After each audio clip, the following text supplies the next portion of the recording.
Never seen a lame man walk, never heard a dumb man talk, never seen a blind man see. I promise you will change his name. Never seen a cancer dead, never seen all the poor get fed, never seen a prisoner set free. I promise you will change his name.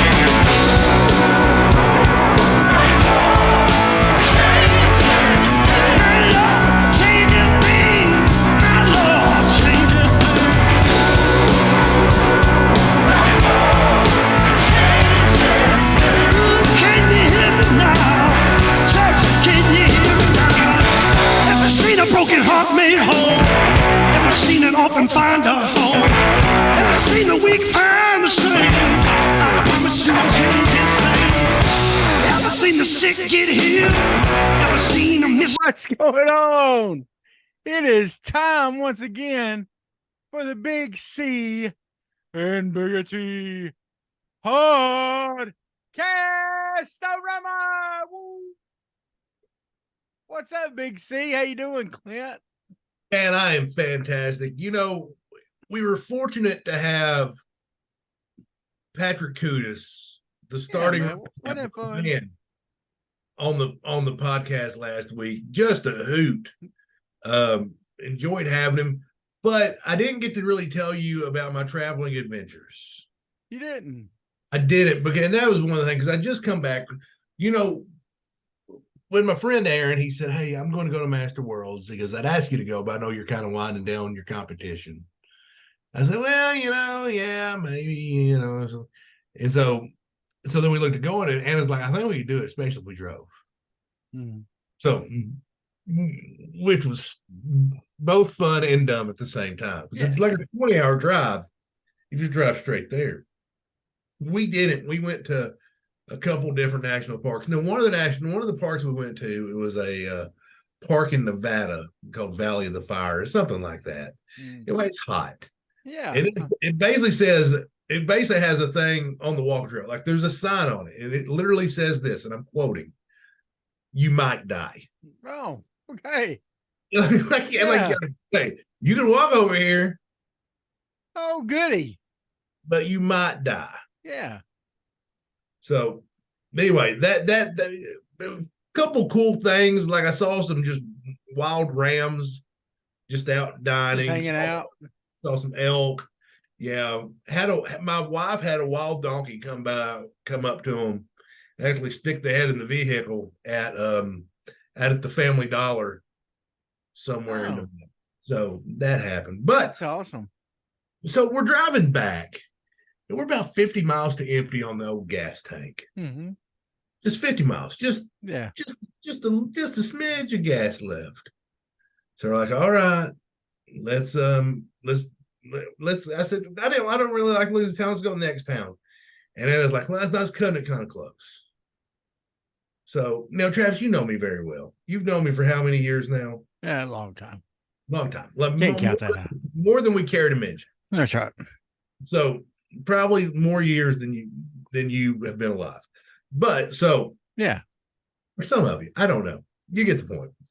A long time. Travis, do I have any patience at all? No. None. If there's a wait at anything, I'm like, no, we ain't doing it. Yeah. I get grumpy old man and like, yeah. It's bad. Yeah. So we go to the gas station, and like, you've got to pay inside. There's a wait at every pump. I'm like, there's a sign that said another gas station right over here. So we go there. It's spray painted on the side of the building, gas with an arrow. So we end up, long story short, we end up going several like out of the, like, just crazy looking, Mad Max looking time, and there's no gas. Yeah. We pop a tire somewhere in there. Oh. Got the back full. And this is Labor Day. You ever seen that movie Joyride? Yeah, I have seen Joyride. Candy cane. It felt like that. Like I was worried I was going to get got. So anyway, we have to unload the back. I put the spare on. We have a donut. We're like an hour and a half from Amarillo, Texas. Maybe we can get there by morning. Sorry, I had to. Yeah, I know. Amarillo by morning. I was open Amarillo by 5 p.m. Yeah, same thing. We had to drive all the way from like I call it what the crap, New Mexico. Yeah. On a donut. So we were scared till then because I was like, Yeah. if another one of these goes, we're just screwed. Yeah. There's no other way about it. I mean, we're just you have to get that donkey to pull you. Yeah, but shout out to the Firestone in Amarillo, Texas. Great people, took care of me. I did have to buy a new tire. Which, but we had to buy a new tire, had no choice. It was unrepairable. But oh my goodness, it is that was a nerve-wracking experience. But nice to get home. Yeah, did get to see the Grand Canyon, did get to see Arches National Park, had a good time. So did y'all go to the North Rim? I don't know where all we went. Was it desert around you, or was it what the Grand Canyon? Was it desert? Oh, it was more forest. It was more forest. Okay, it's North Rim then. That's where I went. Yeah, definitely. It was definitely not what I expected. It was gorgeous, absolutely gorgeous. Yeah. The South Rim's more desert around you, and then I think I've never been to the South Rim, to be honest with you. I went to the North Rim with my family, but that's what I've heard. If you go to the South Rim, it's a must see. It's just Thing Joe Dirt. Yeah, South Rim's Joe Dirt. I felt accomplished. Like, you always wonder what your spouse really thinks about you. Yeah, you really do. But when they have the keys and they don't leave you at the Grand Canyon, that's always it's a dub. Yeah, that could be our Holy Schinikes right there. Right there. That Anna didn't leave you. Anna had an opportunity to leave me at the Grand Canyon. Didn't do it. Didn't do it. You could have been left in a trash can like Joe Dirt. I'm still here. She could have stapled a mullet on your wig on your head and just left you there. Fused like you and Dennis Miller could have done a radio interview in a few years. It'd have been great. Could you imagine Dennis Miller interviewing me? Yeah.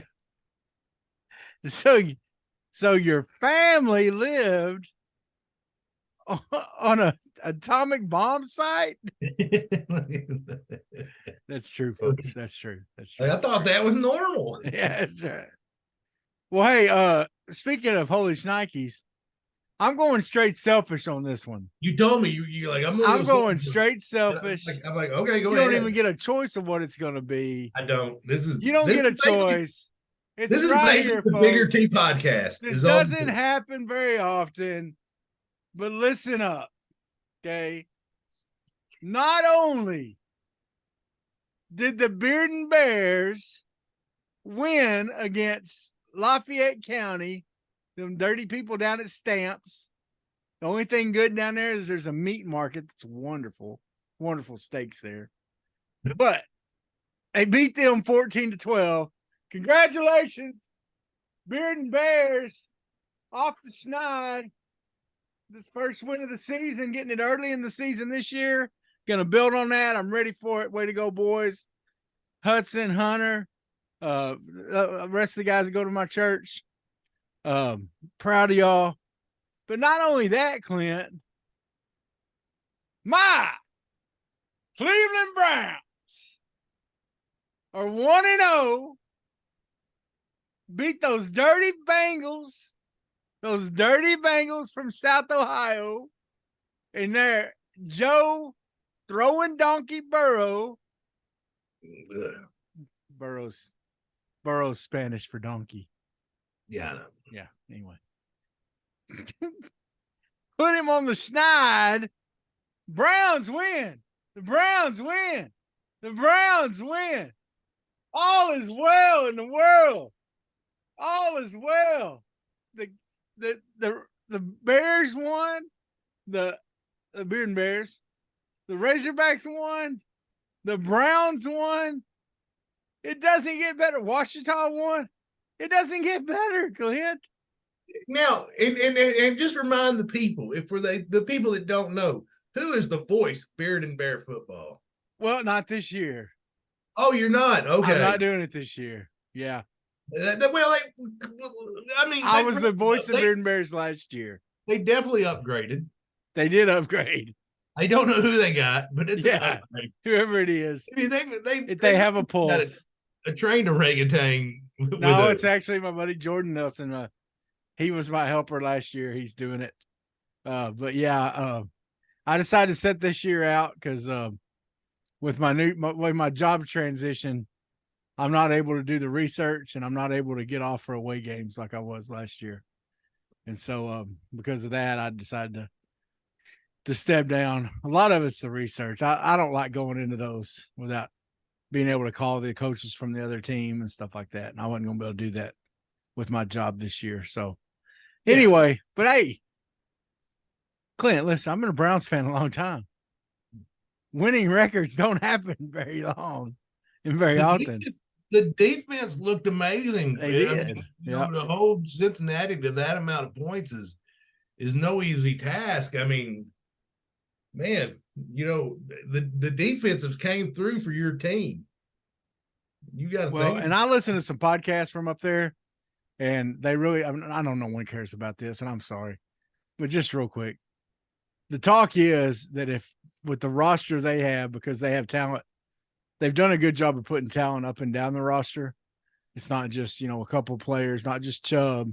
They got a good offensive line. They got a good defense.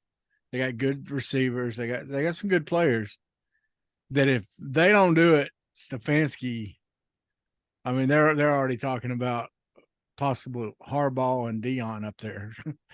if they don't, the fans are already calling into shows talking about that, which I think that's one of their problems they've always had is they change out coaches too quick. But no one cares about the Browns, but besides me. But you're crazy. It's funny that you say that about Dion. They've started off 2-0. Yeah, and everybody's overreacting to it. I mean, like everyone's like, "Oh my goodness!" But did you really think they would be 2-0 right now? Yeah, Nebraska's been bad for a while. But they won one game last year, Clint, and they turned over 80% of the roster. But so okay, but Arkansas turned over what 25% of it. I mean, you're looking at their starting quarterback at Colorado last year is playing for Arkansas State. How's that working out? Yeah, I mean, it's just they'd won one game last year. They got rid of 80% of those kids. Jordan Dominic starting for them. That linebacker. Yeah, I mean, you're saying, I mean, this, they've got talent on that team. The guys they brought in are good. TCU lost a bunch of players. They're good. I think by the time the season's over, Colorado's going to be 7-5, 8-4, somewhere in there. But Deion's going to get a lot of credit. Yeah. I'm not buying the hype, is what I'm saying. They're getting college game day in his third game. Yeah, and it's Colorado State. Yeah. How do you not do college game day against TCU? Because they thought they were going to get blown out against TCU. He's got if nothing else, he's got the eyes on that program. Oh yeah, whatever they've paid him, it's been worth it. But that's the deal, Clint. They hired him without the money to pay him yet. Yeah, they believed that he was going to bring the money to pay his own salary. Yeah. That just having him there was going to bring in the ticket sales, going to bring in the hype train to pay his salary. So they hired him, offering him whatever he's getting paid without even having the money in the bank to pay him that. That to me, that was a marriage of the right university to the right player. And it's surprising that it's Colorado with Dion. I mean, that's just a mix you'd never put together. No, I mean, you really, everybody last year was thinking like, okay, let's just be honest. Everybody thought Mike Norvell was going to be mediocre again, mediocre poor. And then they were going to get rid of him and they were going to bring Dion back to his alma mater. That's what everybody thought was going to happen. Yeah. That's what, one of the other Miami, all the Florida schools, they figured he'd wind up in Florida. Mm-hmm. You never pictured him being at Colorado. No. It just wasn't one of them that made sense. But it's been a nice marriage for the two schools. It has. I think, if nothing else, Dion showed that he knows how to recruit the transfer portal. I don't know where his high school recruiting is, and it may not matter where his high school recruiting is. He may be exclusively a transfer portal. It's a matter of time before one of these college coaches just recruits pretty much, doesn't even pay attention to high school recruiting. Like I don't care about recruiting high school. I'm just going to recruit the portal. Well, and the other thing that people are forgetting about with Deion is he's got some good coaches around him that have developed players in the past and that are developing players now. Those guys are developing. Travis Hunter is developing. His son is developing at quarterback. They're not just going out there, and he's not just putting the superior athletes out there and just letting their athleticism do it. They are playing smart football. And Deion is old school in a lot of the things he does. That's what everybody doesn't realize because he's so flashy. They think he's a new school guy. He's very old school in a lot of his training and a lot of the things he's doing, off this, behind the scenes, the way he handles his players, the way he gets them prepared, and he's one thing I like about it too. He's building leadership within those players. He's instead of putting a captain deal, he's putting the L's and the D's, leaders and the dogs, on their uniforms, and so he's doing some different things. It's good. All right, that's enough about Deion for now. We can maybe talk about that more later. Arkansas started out the season. We talked about it with Patrick Kudus a little bit with Western Carolina.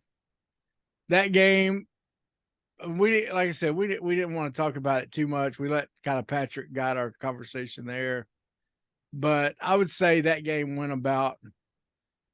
You wish you would have scored a little more. You wish you would have ran the ball a little more. But otherwise, don't you think, Clint, it went about how we would expect it to go? I would say so. You'd want to run the ball better. I mean, everybody knows that. But, yeah, the Western Carolina game went exactly how the Western Carolina game. If you scripted it, that's about how you'd script it. Yeah. So now coming into this week against Kent State. Now, Kent State's a bigger, well-known name than Western Carolina. We've heard the name Kent State more. Yeah. Maybe because that's where Nick Saban went. And, that's, Michael Turner. And, we've talked about it a little more here. But Kent State was really in worse spot as a team than Western Carolina was.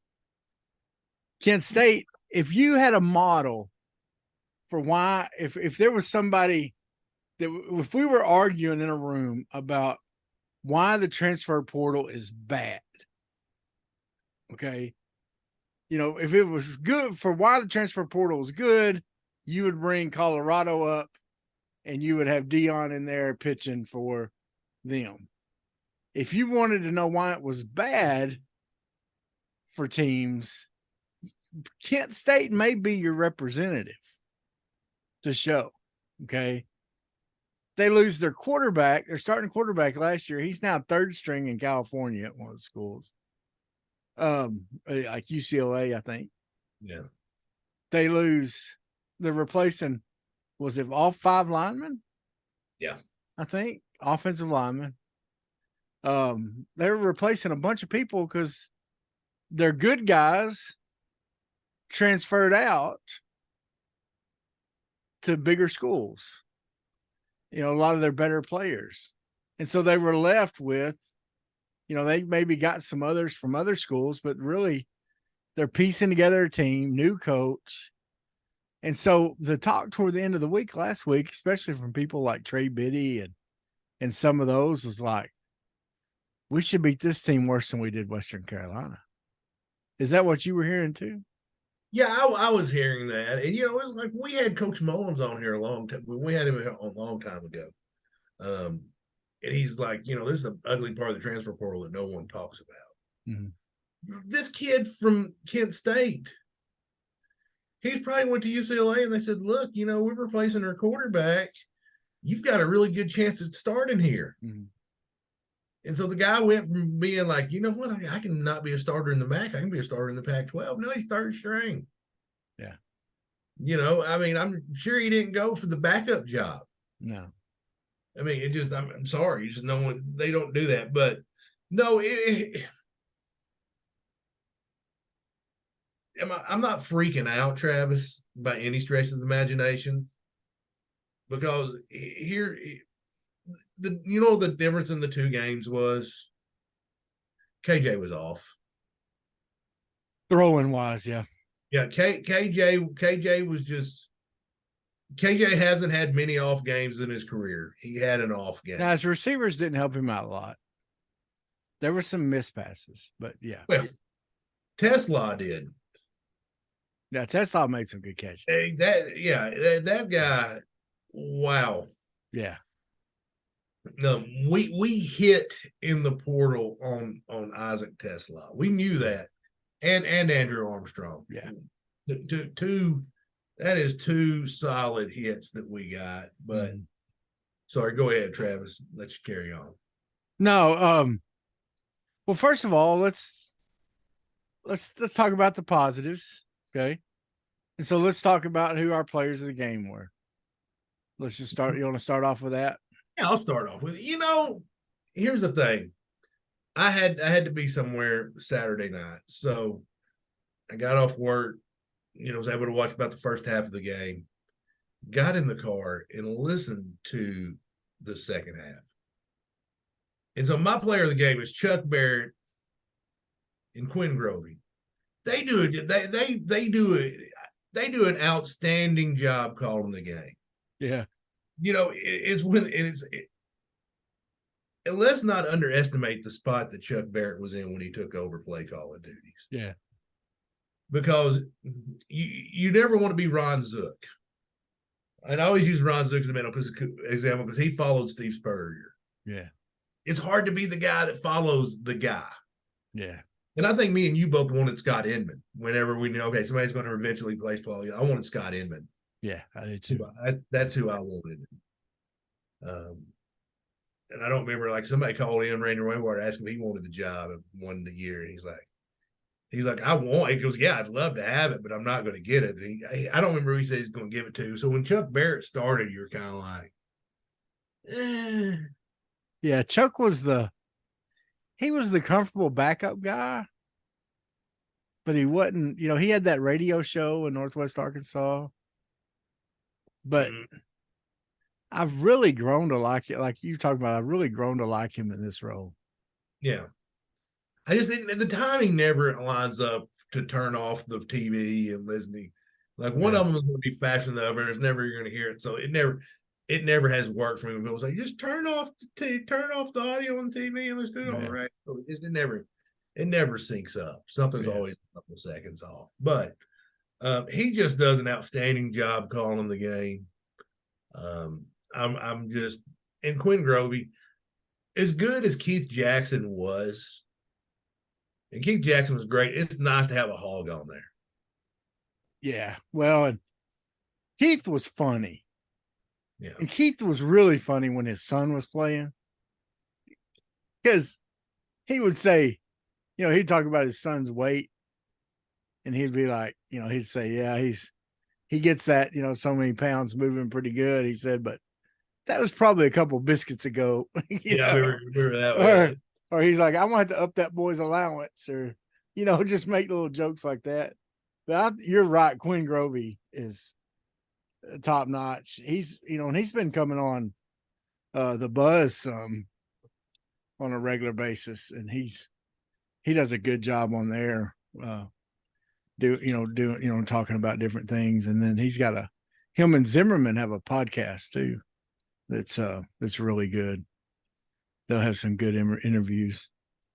I know that's unique. That's a unique player of the game. That is a different one. Yeah. But man, for me, they came through in the clutch. Yeah. Well, mine also came through on his first play as a Razorback. Okay. Antonio Greer with the pick six. This is a kid that I'd been hearing about in recruiting. Of course, he's a transfer guy, but I'd been hearing about him. Florida, correct? South Florida. Yeah, I believe South Florida. And I'd been hearing about him and hear him talking about him. And then they brought him out to talk to the press after, one of the fall practices. And man, he just exudes confidence. He's got, he's just one of those guys, and he won the press conference for me. As far as a player, he just real confident guy and real outgoing, and, talked about how he wants to be a leader. And, and now sometimes those guys, I'm not saying he's going to be a leader. We know Pooh Paul's, a leader. We got that Spence kid that, had had the interception return last week. So we got some other guys that are doing some great things at linebacker. And I almost went with just the linebacker core. It's funny that you say that, because literally I was thinking about the linebacker core, because that goal line stand, Pooh Paul had just a. Oh, the linebackers were blowing stuff up on that. Yeah. And you're right. We could have went with just the linebacker core, but I wanted to go with one player this time, because I went with the receivers last week, and so I didn't want to repeat that. So a repeat going. I wanted to pick one player, and just because I'm excited, Greer only had 3 tackles, but he had the pick 6. So I'm excited for what the future holds with him and Pooh Paul working together, along with the rest of those linebackers. Because, right now we may be having some disappointments with our offensive line, with our running backs and things like that. There is no disappointment in those linebackers. Those guys have been all positive so far. No, and we haven't lost a thing. I feel like the entire defense, Travis. I really do. If nothing else, man, this defense is not giving up many points at all. 6-6 to Kent State. Now I'm not sitting here going, "Oh my goodness, we held Western Carolina to 13, and we held them to 6. We're the 85 Bears." I'm not sitting here saying that. No, but this is a legit serviceable SEC defense. Yeah, for what we were last year, what I'm seeing on the field so far is much better. Yeah, I mean, are they going to be the best defense in the SEC at the end of the year? I doubt it. Will they be top 8, 9? Probably. Now this week's going to be a big test. It is the next 2 weeks, actually, but this week will be, a little more of a test than what we've had. Now let's talk about this Kent State game. No. The thing that everybody's talking about, of course, is the offensive line play.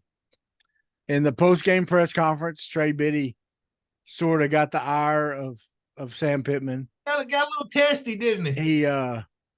He asked him, he said,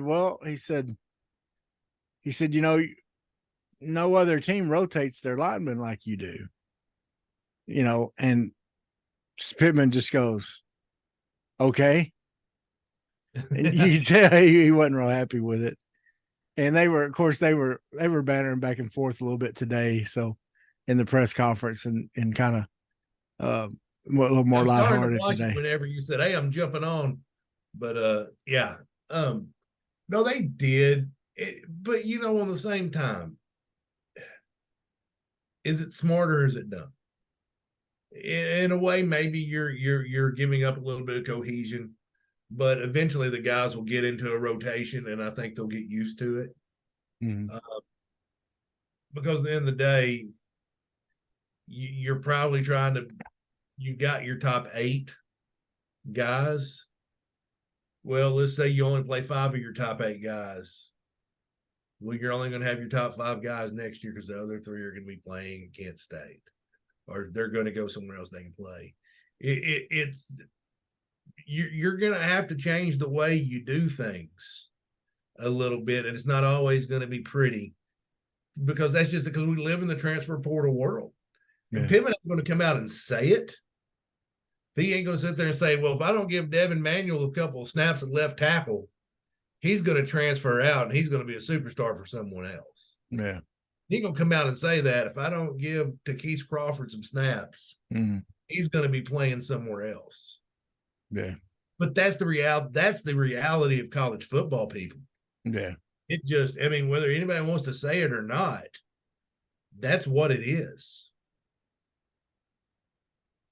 Yeah, it's I don't know. And part of it, I think part of it though is they're just trying to find the right fit. But where it starts, Clint, is they're struggling with this quarterback center exchange. I have noticed that. Pittman says it's not a problem in practice, but this is 2 games in a row where we've seen some errant snaps. And, you know, we've had Ricky Stromberg, the last 3 years at center? Yep. And I remember 1 bad snap out of him in 3 years. But remember the Ty Clary experiment before that? Yeah. When Stromberg couldn't a couple times? That was ugly. Yeah. Remember, because the ball floated back? Right, yeah. And the defensive ends were already to the quarterback by the time the ball got to him. You got to get that figured out, whether that's putting Kudus back at center or whatever it takes. You got to get that center snap down. You got to have that better. Whatever it takes there, you got to get that. And I don't know if they make to me, you make the change now. If he's not able to get it, if he's not able to get it in a game, then do something else. You can't play with that. That's just not even that's not even something you toy with. You get that change. I don't care if he is your strongest player, one of your leaders. You get someone else that can get the daggum ball in the quarterback's hand where the quarterback's comfortable with it. Because, I mean, you played center. That's huge. Not very well. Well, but that's huge.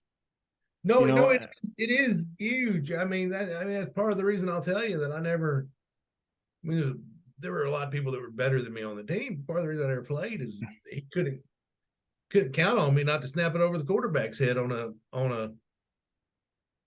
a shotgun snap. It just it's not even just that. It's how the ball gets to you. Yeah. I mean, if you watched Hard Knocks, Aaron Rodgers was having the Jet Center was, the Jet Center had made it to the daggum pros. Okay. He's starting for the New York Jets, and Aaron Rodgers is having to tell him how to snap the ball correctly to not spiral it, because he doesn't like the spiral. Yeah. He wants it just floating back to him. I mean, that's a pro guy, but that's the way quarterbacks I had are. to spiral it. I couldn't. See, that's the way I was too. I'd spiral it. But like Aaron Rodgers doesn't like it to spiral, so he doesn't want his centers to spiral it to him. But that's the way quarterbacks are. And if you don't do it the way they want it, it messes up their rhythm a lot of times. And so that's a huge deal. But then also just, Sam Pittman talked about in the press conferences, it wasn't just the linemen. There was the running backs were making some bad reads. They wasn't being patient for the because they are running some of the, in the past they ran mostly zone blocking scheme, and now they're running a little more what's it called, trap, and there's another word for it, I can't remember. Pin and pull, stuff like that. And in the pin and pull stuff, sometimes you have to wait for your blocks to happen before you go. In the zone blocking scheme, you just go and then you find the first crease and take it, or you cut back against it. Okay.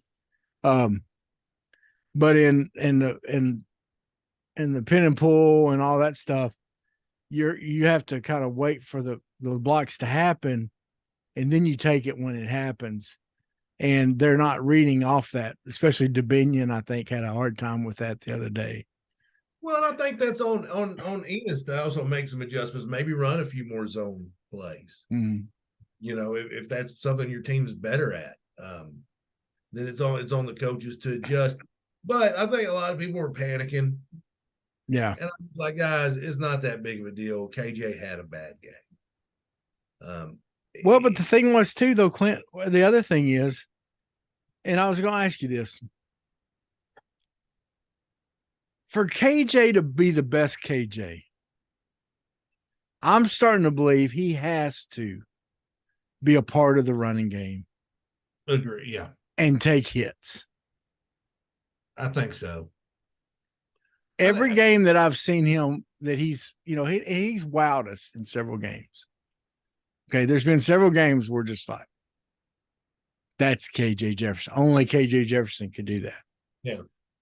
It's games that he's gone out there, ran over someone early in the game, and then all of a sudden his throws are crisper, his decision making's better. Like, it's once he gets that good hit, man, that good lick, it's like all of a sudden, boom, he's into the game. That's who he is. Yeah. Well, now that scares me because I don't want to get him hurt.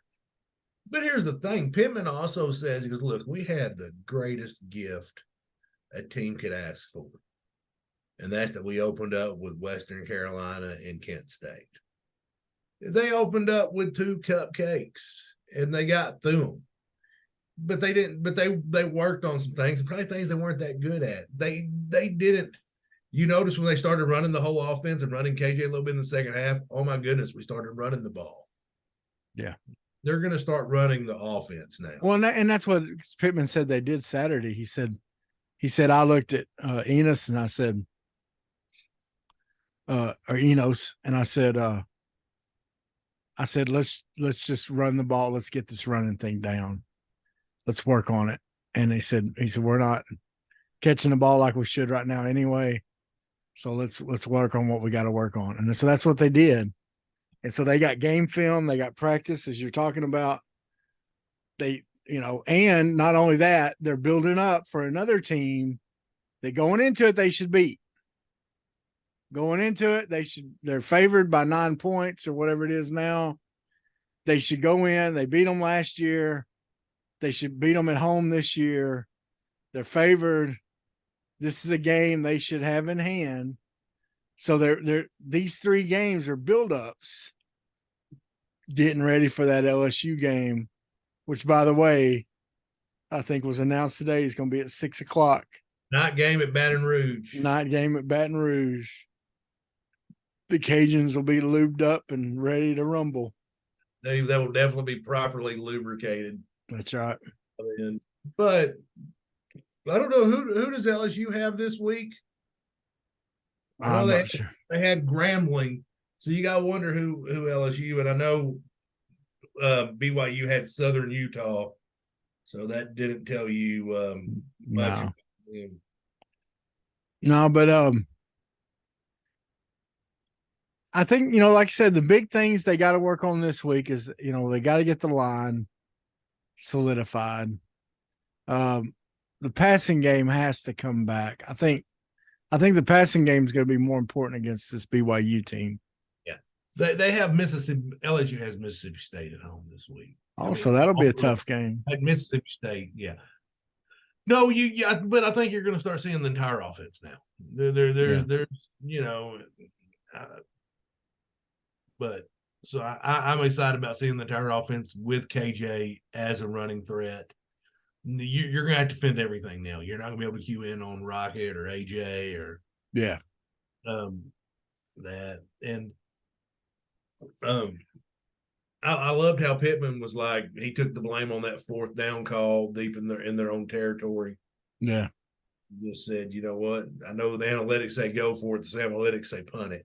Yeah. I just didn't, didn't throw the kids under the bus or anything like that, like another coach would have done in the past.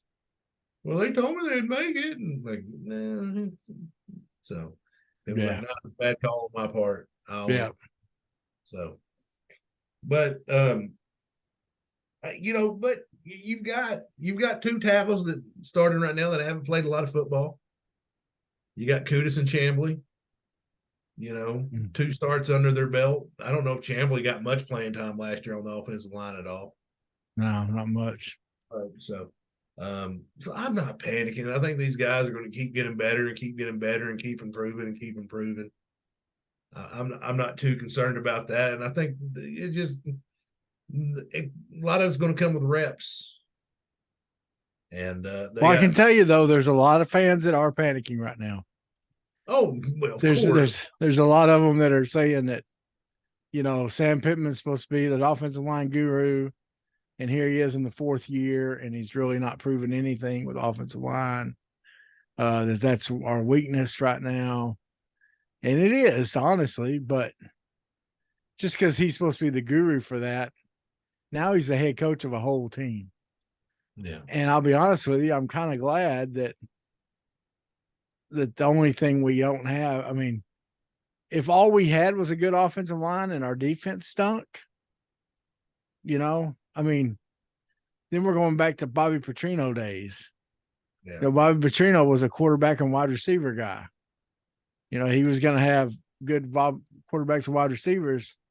Who cares if he got anybody on defense? The defense wasn't going to have anybody. Of course, he won some games that way, but he wasn't going to keep winning that way. So what's your what do you think's going to happen this week with BYU? You think they can handle our defense? No, I don't know. Our defense our defense is going to be good. I mean, I think they're going to be fine. I would picture something like a 35-17 Arkansas win. Yeah. I just think we're better than BYU. I'll tell you somebody that's impressed me a lot is of course, Jeff Cope was impressive this last week. Oh yeah. He was kind of, didn't show up the first week much, but I'll tell you another one though is Jaden Johnson at safety. Right. Has played really well. He's a big safety, and he's done really well. He had a down year last year, and but this year he's really shown up. I'm with you on the score there. I think that's somewhere close. Yeah, Arkansas defense is pretty good, and I think they take a lot of pride in what they do. Plus, they're getting pressure with the defensive linemen, including the defensive tackles. Anytime you can take a pocket and collapse it the way they're doing, good things is going to happen. That's right. With the linebacker crew that we have, you're not just going to see a quarterback scoop through there and go. No, we got the speed to catch up with them now at linebacker. We got the speed, and the secondary is serviceable. Yeah. You worry about when they get a little bit further, deeper into the season. And I think that's one of the things that kind of they trip. They try. Pittman's like, guys, you're reading too much into this. He's like, you're trying to see what you have. Yeah. These games, you're trying to see what you have. And like, what do you mean you don't know what you have? He goes, look, we got starters. I know what I have in my starters. Yeah. But what you're worried about is when Jaden Johnson needs a break. Yep. Like, who's that 2 guy and who's that 3 guy? Because that's an important difference. Yep. The 2 guys are going to be coming in to spell the guy, and the 3 guy may like, hey, look, we're going to try to keep you 4 games and redshirt you. That's what they're figuring out. And that's in that first game, it was kind of funny, but really Hudson Clark was the guy that was backing up everybody. Yeah. They moved him around to several different positions, backing up the starters when they would sit out. So that was interesting. Of course, he ends up getting an interception in the whole deal. But yeah, that was an interesting way to see it for sure. What do you think about Bama going down to Texas? Ooh, I didn't get to watch any of it. Yeah, I didn't either. It's real fun to have Marco Polo, and my friend Scott Lawson had sent me a Marco Polo.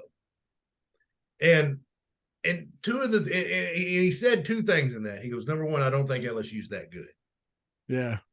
And so LSU, and he goes, I think they'll beat Florida State, and everybody's going to, but they didn't even beat Florida State. So he didn't think so. He got that one right. The other one, he goes, look, he said this, he goes, I don't think Alabama's that good. especially at the quarterback position. He goes, what's going to happen is they're going to beat the brakes off of whatever cupcake they played week one. Milroe's going to have a decent game, and everybody's going to think he is the heir apparent and the next great Alabama quarterback. Yeah. And then they're going to discover that he's not that they're in trouble at quarterback is what's going to happen. Yeah. And it was like he was just telling a prophecy. I mean, there's other things on there like, oh my goodness. It's right on. Yeah. Sark's recruiting really well at Texas. Yeah. He is recruiting really, really well. And Clinton, what's scary is he's recruiting SEC top players. And I think coaching under Nick Saban helped him in coaching as an offensive coordinator at the SEC has really helped them. I think the experience he's got from Washington and out in the Pac-12. Was he in SEC? Am I getting that right, or am I? He was under Saban, yeah. Okay. Well, I can't remember where all he'd been, but he's at a couple schools in the Pac-12. Well, he was at USC, and he was okay. So in Washington and USC, those were the two that he was out there. Remember, he got in trouble because he was showing up to practices drunk and stuff. Games drunk stuff. So, but he's recruited well. I mean, Quinn Ewers was a 5-star quarterback. He's got freaking Arch Manning sitting on the bench. Yeah. And how about that? Because he's been under a lot of pressure to play him. Yeah. Just because of his name. Right. But the way his starter's playing, you can't play him. You can't bench Quinn Ewers when he's doing this. I mean, no. Now I did before we started this. I said I asked you this question, and we'll talk about it if it comes time. Yeah. Has Georgia taken over the top dog spot in the SEC from Alabama? Yeah. Football. Yeah. I think so. I'm with you. Every year we went into it expecting Alabama to win the national championship. They're going to be there at the end. Yeah. If Alabama plays Georgia in the SEC title game, Georgia's going to be favored. Yeah. I think Georgia's they've done it through recruiting. And I think they're just winning the recruiting battles right now, especially at the quarterback area. Yeah. I think that's what's happening. And they're developing those guys too. I mean, they develop Stetson Bennett in a lot of ways. Carson Beck, he said he's bided his time and he's been patient. Yeah. But that's going to become a rarer and rarer thing with the transfer portal. Yep, you're right. It's going to become like, well, I'm not starting in a year or two. I'm going to just transfer down. And you look at some of these guys, they even transferred down in the portal. Look at Malik Hornsby. He's a backup. He went from being the backup at Arkansas to being the backup at Texas State. Yeah. Because they brought in another guy out of the transfer portal that beat him out. I mean, it's just. Yeah. It's a weird world of college football. But it feels good to be 2-0. I know it ain't it ain't as pretty as we thought it was going to be. But I'll take a pretty win over an ugly win over a pretty loss any day. That's right. Well, Clint, one other thing that we didn't talk about this, but okay. Today is, as we're recording, today is 9/11. Where were you? I was at work at Arkansas Air Incorporated. I remember the guy with a truck driver came in, said, "Man, two planes just flew in the World Trade Center," and I was like, "What?" Internet really wasn't a thing. Texting wasn't really a thing. No. You just didn't communicate the same way that you do now. And it was just, it was weird to turn on the news. And this is the first time I remember, like, they just stopped showing everything. They stopped showing TV. Stopped. Yeah. And it was like just the news nonstop, and everyone was showing some connection to a national news. So like, it was like just cable stations were showing CNN, yeah. you know, like the TBSs and all that. Like MTV was showing CBS News. I mean, it was a weird time, and you didn't fully comprehend it. Since then, I think me and you both went to visit the site. I haven't. I haven't. My last trip to New York, I did. I went out there, and it's a pretty humbling experience. I was managing Game Time Sports at the time, and for the Hawks there in Conway, and we opened at 9, and I was finishing up my cereal, and I had turned the TV on. I was on ESPN, and it cut over to or I may have turned it on news. I may have been watching news. I don't know. But anyway, whatever it was, I turned on TV, and all of a sudden they're showing the first tower got hit. And at that time, they didn't know that it was a commercial jet. Right, they thought, they said some kind of airplane. And I can't remember if they were thinking it or maybe just me thinking it, that it was probably some small plane, somebody just, messed up or committed suicide or something, And then as they're talking, keep going. And all of a sudden here comes the second plane. And, by this time, I think I'd gone up to the store. Of course, we wasn't that busy anyway, it was a weekday. And, of course, I had the little TV back there, that we would watch, Rufus had for us to watch sports on and stuff. And we had it on. And anybody that came in, they were just there to drop something off, usually like rent checks or something. And then we just sat around watching the TV. Like, I don't think I sold an item that day because people wasn't shopping. I mean, it was. Yeah, I think everybody kind of just went home that night and was just like numb. And then all those rumors started about gas prices. You remember that? That we wasn't going to be able to get gas. That they were going to shut. Your mom got gouged, didn't she? I got gouged. Okay. Because I happened to be like less than a quarter of a tank. I was like an eighth of a tank left of gas in my little Dodge truck I drove in. Yeah. And so I went over like into West Conway to Hogan Lane to the gas station there. I thought I'd get away from downtown, get away from the most people or whatever. And I still waited like 2 hours in line and paid like $6 for gas. And of course, at that time it was less than $2, for gas. And anyway, it was kind of neat today I was subbing in a junior high and high school class. And of course, none of those kids were alive. And so I would talk to them a little bit about, how things have, what had happened and everything. It was it was intense, man. It was an intense time. It was definitely something that I never want to see again, for sure, happen to our country or any country, to be honest with you. It was a tragic time. But thankfully we live in a country that has come back well from it. And there's still issues and all that kind of stuff, but we'll stay away from those. Yeah. We'll just talk football.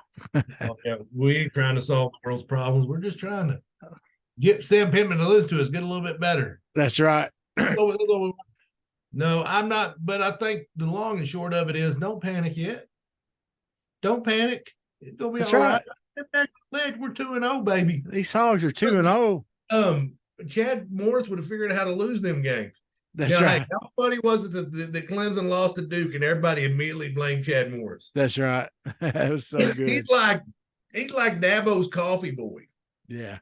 That he's like the assistant to the head coach or something like that. But But you know, here's the thing, and this I'm gonna get off on a tangent here. But one thing, everybody's criticized Sam Pittman, or Trey Biddy for rotating line. Yeah. He gets it, I think, when it comes to like, if I don't play these guys, they're going to transfer. If I don't give them what they've earned, they're going to transfer. Yeah. Whereas you have Dabo, who's not into NIL, doesn't like the transfer portal. You got to adapt with the times, and the game's going to pass you by. Yep. And that's what's happening to Dabo. And he won't end up taking Saban's place at Alabama the way he's doing. Because that's where you got to give to Saban. At least Saban is trying. Saban doesn't like it. He's outspoken about the stuff he doesn't like. But he's doing it because he knows he's got to do it to compete. Yeah. Dabo is, I ain't going to do it. You don't do it, you lose to Duke. That's the way it happens. It really does. And so that's what I'm saying. You've got to adapt with the time. The games, there's going to be some things change. And I think that may be one of them. I think the days just playing, I could be wrong. The next game they could line up Chambly, Limmer, Latham, Braun, Kudus, and them 5 play the entire game. Yeah. But I doubt it. I doubt you'll see that all year long. Actually, I disagree with you. I think we'll end up seeing that. Unless somebody's just playing bad. Well, one of us I think they're going to settle in with somebody. Yeah. I think one of us is right, one of us is wrong, and we'll figure it out. Yeah. Yeah, because I don't think I don't know. I don't think they'll. I think they're going to settle in and decide to stick with who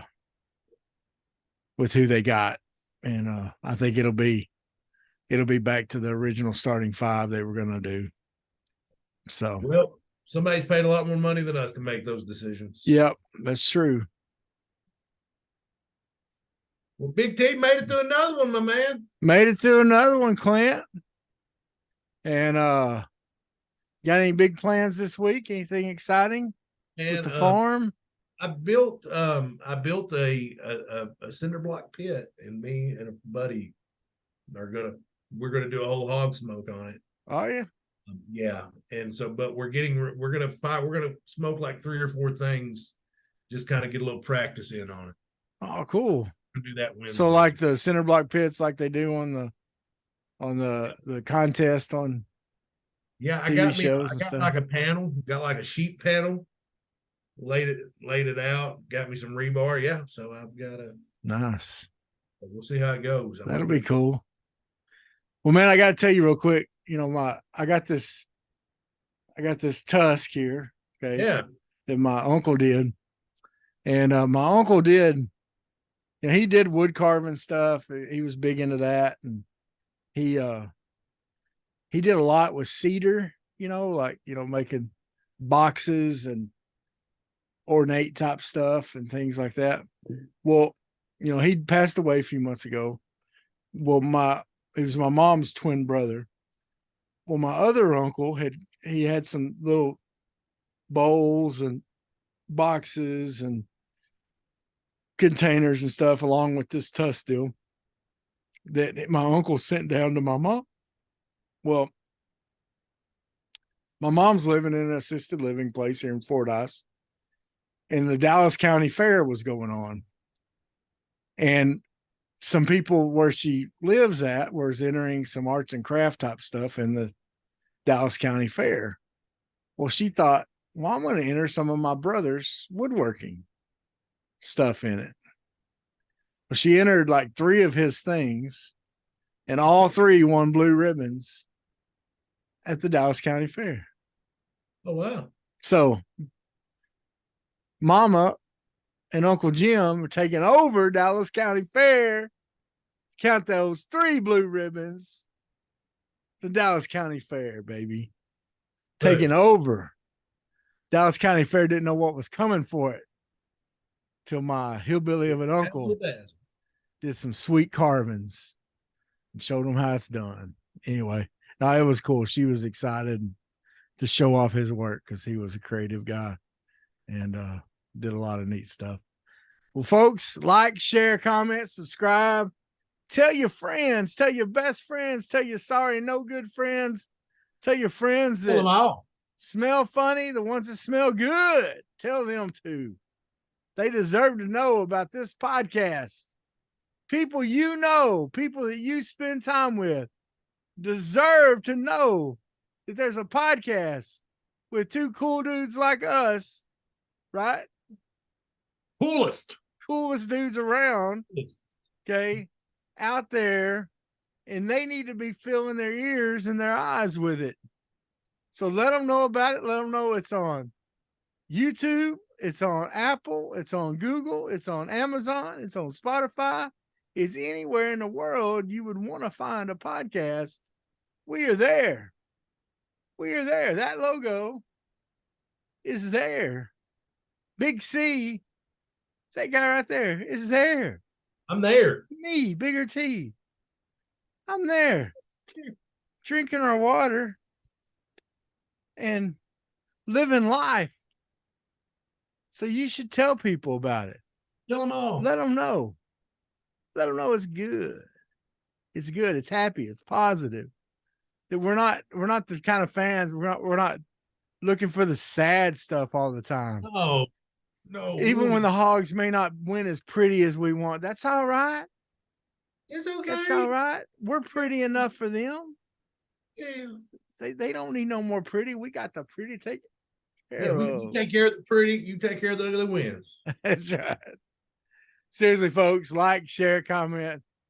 We're always thankful for anybody that listens and watches. You are a blessing to us for sure. And have a great week. Bye, everybody. Always remember. Sweat, work, filthy, dirt, harvest, hurt, kingdom come. Sweat, work, filthy, dirt, harvest, hurt, kingdom come. Listen, that's why I sweat when I work. My hands get filthy down in this dirt. Won't see no harvest till I hurt. Crying your kingdom come. Listen, I wake up in the morning, I bow my head to pray. Mama told me if I don't, ain't nothing gonna change. These prayers breaking up hard ground so I can sow the seed. Ain't afraid of no aches and pain. Lord knows I gotta follow his lead. That's why I sweat when I work. My hands get filthy down in this dirt. Won't see no harvest till I hurt. Crying your kingdom come. Oh, I sweat when I work. My hands get filthy down in this dirt. Won't see no harvest till I hurt. Crying your kingdom come. Sun beating down so hard I can barely breathe.